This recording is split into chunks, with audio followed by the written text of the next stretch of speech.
Alors c'est la préparation des terres à petits pois. Donc c'est ici où j'avais semé de la moutarde pour avoir un effet allélopathique sur le terrain. Et donc là on est sur la bande où j'avais pas mis de moutarde et on observe déjà quelque chose. C'est que là j'ai plein de mauvaises herbes. Et ici où il y a la moutarde, j'en ai beaucoup moins et elles sont beaucoup moins développées. C'est à couper au couteau. Je sais pas si à la caméra ça se voit, mais à l'œil ça se voit très fort. Donc là plein de mauvaises herbes déjà. Alors heureusement le semis des pois se fait très tard. Là on est le 1er mai et ils viennent le 3. Donc on voit que la moutarde elle a eu le temps de pousser. J'ai pu la semer que très tard finalement. Donc là on passe le décompacteur.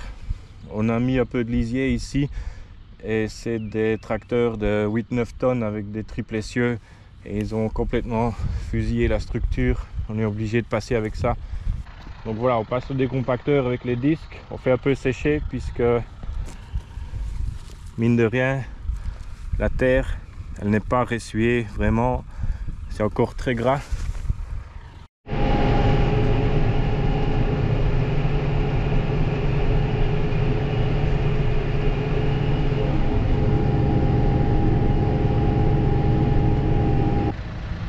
Alors j'ai commencé à préparer le terrain. Donc là on est sur une autre parcelle. Ici j'avais semé la moutarde un peu plus tard. Donc elle est un peu plus petite, mais elle est quand même bien là. Et là j'ai une structure quasi idéale pour les pois. Le semoir a sa propre rotative, donc il ne faut pas qu'on soit trop fin au premier passage non plus.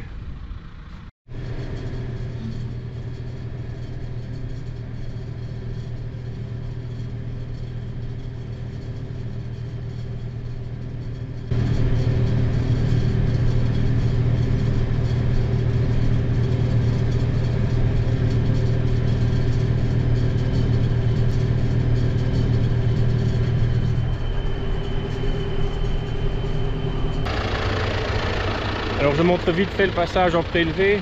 Donc on est à 5-6 jours du semis. J'ai pas filmé le semis puisque je préparais les terres autre part. Et cette année on a déjà élevé à peine 5 jours après le semis.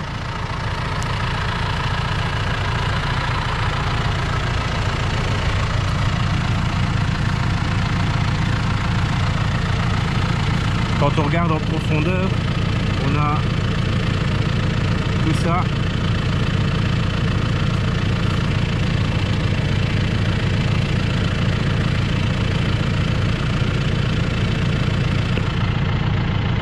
Et voilà les pois.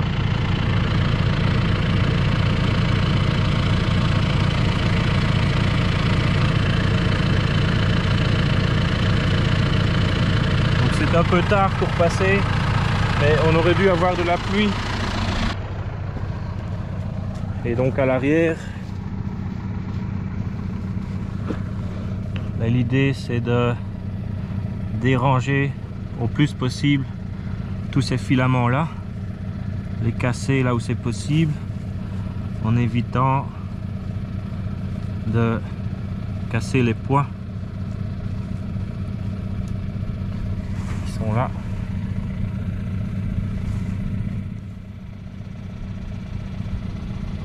Donc les pois ils doivent être là maintenant à 4 cm de la surface. Ici.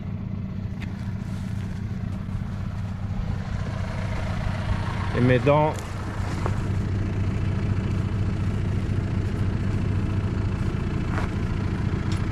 vont bien vers 5 cm, donc je frôle quand même les pointes. Mais j'en ai pas vu de casser et je ne sais pas aller vraiment moins bas que ça. Je suis au minimum. Donc voilà des pois, ils sont pas cassés et ceux-là ils sont même quasiment à 1 cm de la surface.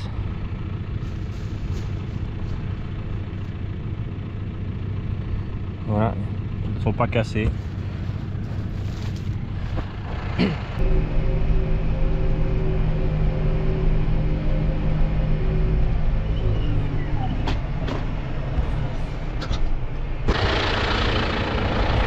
voilà, les poids ont levé et manifestement il n'y a pas eu de dégâts avec la RC Tri, alors que cette fois-ci j'étais vraiment très proche et je frôlais certainement les germes.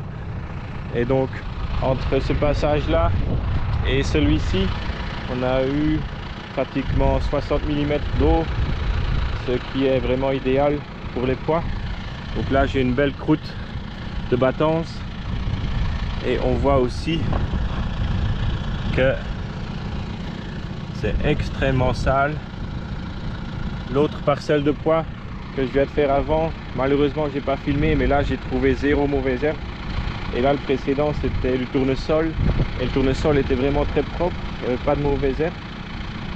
Ici il y avait du maïs et le maïs était très sale, donc c'est ça qui explique un peu tout ça. Donc là il y avait le couvert de moutarde.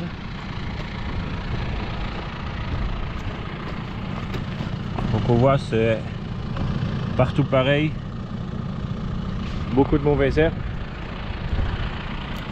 Par contre là où la roue est passée, c'est radical, il y a très peu de survie.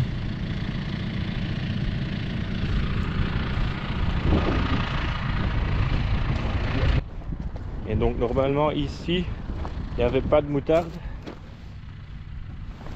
et pour l'instant c'est tout aussi sale,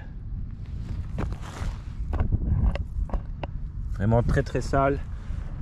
C'est vraiment bizarre, l'autre parcelle rien du tout, et ici très sale. Mais heureusement qu'on a eu cette grosse pluie là, que maintenant ben, la roue elle casse la terre comme ça. J'ai toutes les mauvaises herbes dedans, les pois restent bien là. On voit là tous les filaments.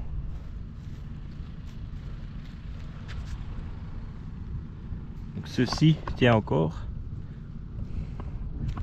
donc il faudra pas tarder à repasser un coup sûrement la rotoétrie d'ici quelques jours, dès que les pois seront un peu plus solides.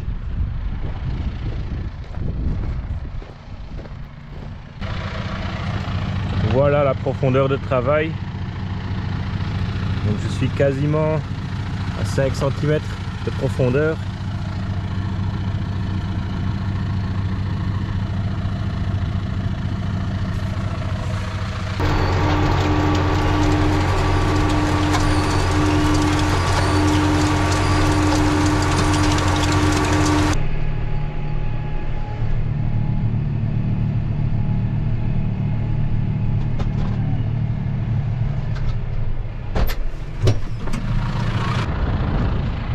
Alors ici on est 5 jours plus tard et je passe la rotoétrie.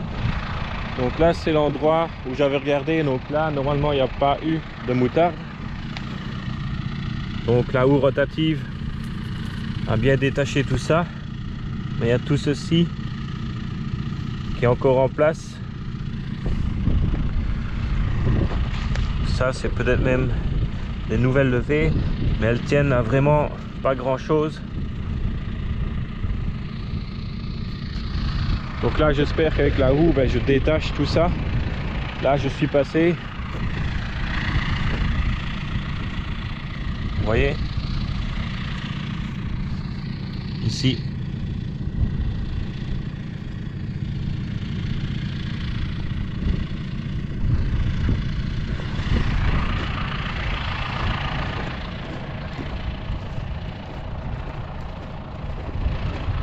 et là je vais vers une zone où il y avait de la moutarde. Donc ici, et honnêtement c'est tout aussi sale. Il y a plein de petites kénopodes qui viennent. Donc pour l'instant toujours pas d'effet, et là je commence à avoir l'impression qu'il n'y aura pas d'effet du tout. Au début c'est normal que ça se salit puisque la terre a été retravaillée, donc on réveille des mauvaises herbes, mais après ça devrait se calmer, et ici ça n'a pas vraiment l'air d'être le cas.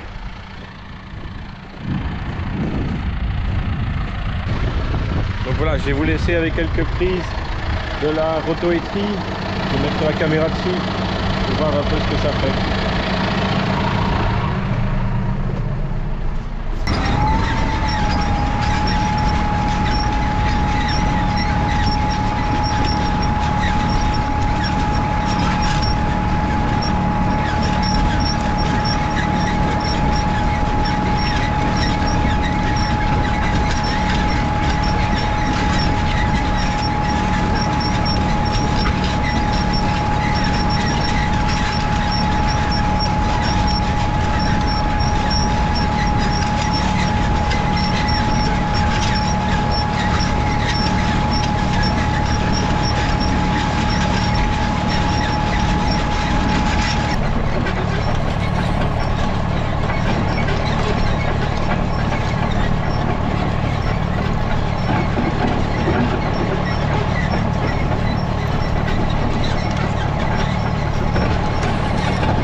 Alors je vous montre quand même vite fait l'autre parcelle pour montrer que j'ai pas menti. Donc ici on est après le tournesol sarrasin qui était très propre. L'autre parcelle c'est après du maïs grain qui était très sale. Et donc ici, là on peut le voir, il n'y a aucune mauvaise herbe. Ah, un kénopode là qui tient à peine. Mais à part ça,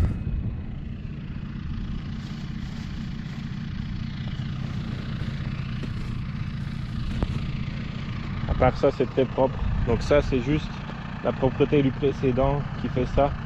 Quand on a une culture sale dans la culture d'après, on le ressent tout de suite.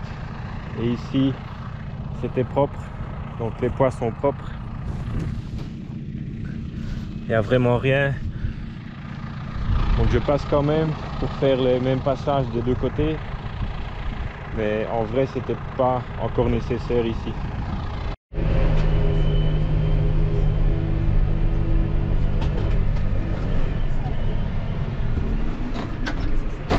Alors là on a une bonne semaine après la rotoétrie. Donc je passe la houe rotative, mais je fais que les fourrières puisque dans le champ il n'y a rien. En tout cas sur cette parcelle-ci il y a une mauvaise herbe là.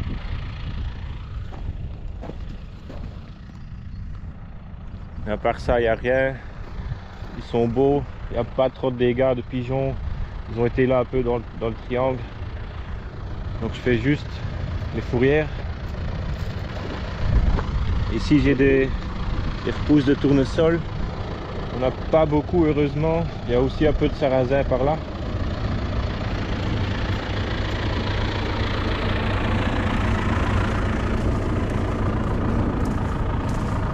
Et on voit que la rotoétrie a fait un très bon travail.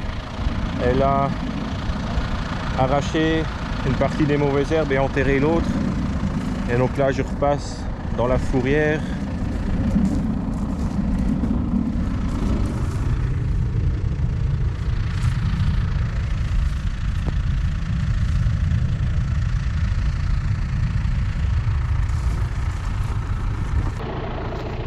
Alors là je suis sur l'autre parcelle, celle après maïs, qui est plus sale. Donc on a les kénopodes qui sont là. Mais on voit quand même que la rotoétrie a bien travaillé. Quand on regarde en dessous de tout ça, c'est plein de kénopodes là qui sont en train d'étouffer. Donc elle a gratté à un endroit, elle a enterré l'autre puisque j'ai dû réduire très fort l'angle, sinon j'arrachais les pois. Donc là je suis passé, ça je ne l'ai pas eu. C'est un peu le dernier recours, je ne sais plus trop ce qui pourrait fonctionner. La rotoétrie, je crois qu'elle fera trop de dégâts maintenant. Mais c'est vraiment que là où c'est très sale. Quand on va dans le champ, ça devrait être mieux.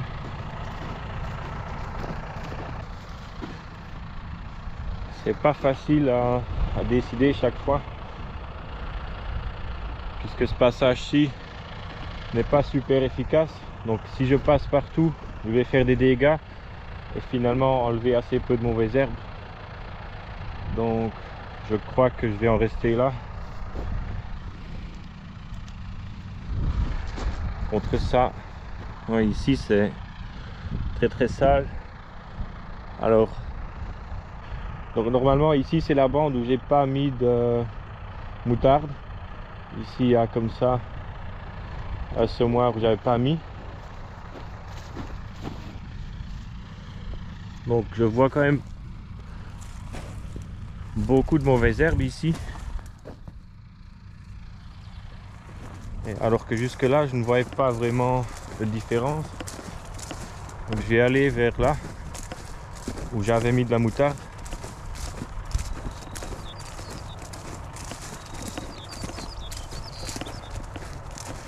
Donc ici il y en avait.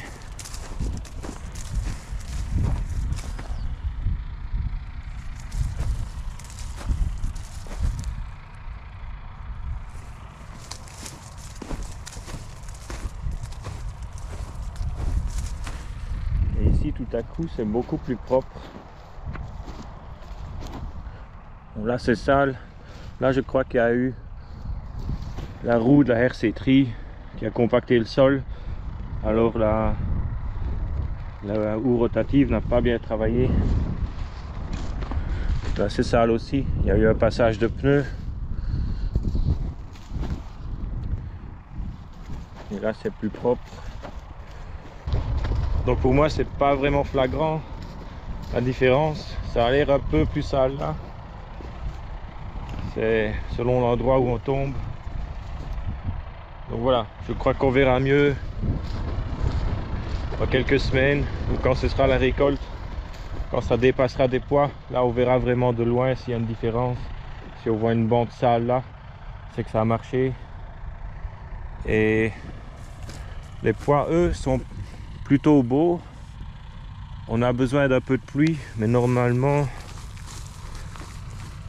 voilà, j'ai de la fraîcheur à 4 cm. Donc c'est pas encore critique. Et l'année passée, quand ils étaient à cette hauteur là, ils étaient en fleurs parce qu'ils étaient morts de soif. Donc à 15-20 cm ils fleurissaient un mois après le semis. Donc là ils sont déjà beaucoup plus grands puisque le semis c'était oui, il y a un mois. Et ils sont toujours en pleine croissance. Donc pour l'instant c'est plutôt bien parti.